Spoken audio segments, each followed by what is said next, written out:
Take me back to black and white. I am a child of the 1940s, a victory baby. Couples celebrated, the war was over, we would live in clover.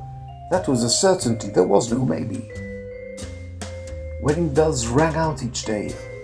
The joy of still living, we hoped, would kickstart a new world brave. Enough of the killing, the death and the grave. Lovers got married and others eloped. The talkies had invaded the silver screen. Though images were still black and white and grey, we saw living colours in our minds. Music and dance acts and romance of all kinds, holding hands at the movies just made our day.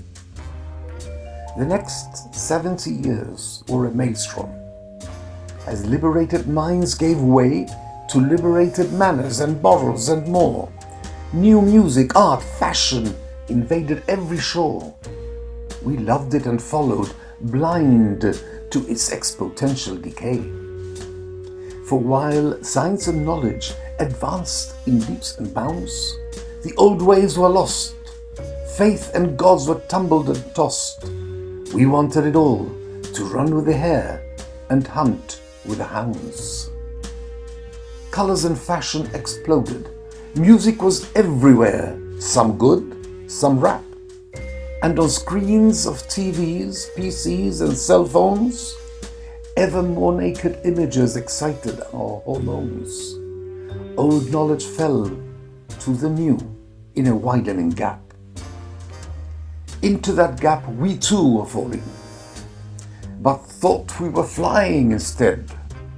Though wars have not ceased, and drugs and depravity turn man into beast, we celebrate in rainbows we took to our bed.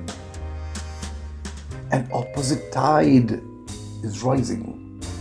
It has harsh and cruel foundations, fed by the very freedoms which are abused by this generation of the enlightened confused. This tide is invading all nations. How can I return to the past? Take me back to black and white.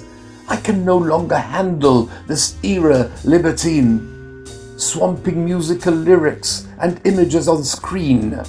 I am blinded by this new world. Its rebellion is far too bright.